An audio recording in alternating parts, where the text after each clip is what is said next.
kind, Christian family. These are just some of the words that I can use to describe my grandpa. You know, some people, they make their mark on the world by the degrees they have hanging on their wall, or how much money they have in their bank account, or how big that their house is. But my grandpa made his mark on the world by the people that he was around, by the hearts he touched, and by the lessons that he taught.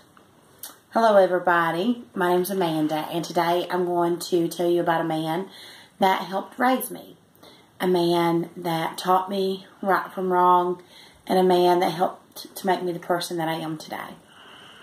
He was born June 7th, 1937, by the name of Granville Wayne Oakwin.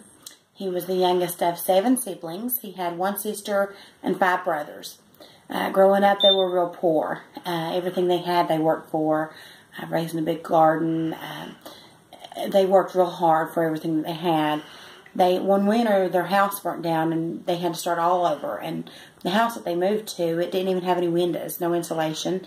But they had each other, so they had everything they needed. But as rough as a time that he had growing up, he had just as much fun. He loved to go sledding on this big wooden sled that they had during the winter time. And as he got a little older, he learned how to play the guitar. And he and his brother would go to the local bars, playing music. And with his good looks and charm, he ended up with all the girls. And he loved to ride motorcycles and drive fast.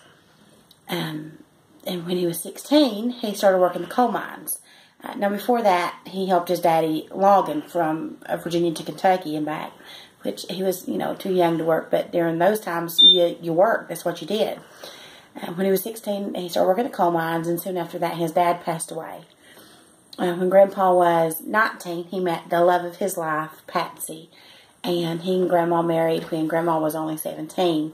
And together, they ended up having 4 kids and 8 grandkids, and a heap load of great-grandchildren. Soon after they were married, they both got saved and baptized, and from that point forth, he lived his life for the Lord. Everything he done, every breath he took was for God. He played the guitar and sang in church and witnessed to everybody that he could. His one goal was for his family to be saved, so when we died, we'd have a home in heaven. Now, as I grew up, I didn't really have a dad. My mom, she worked real hard to raise me and my sister. I'm sure it wasn't easy. So we spent a lot of time with Grandma and Grandpa. We lived right below them. Whether it was picking walnuts or going berry picking or going to the laundromat, we was always with Grandma and Grandpa. He was more of a dad to me than a grandpa. He taught me everything. He was the one that gave me piggyback rides, and he taught me my multiplication tables.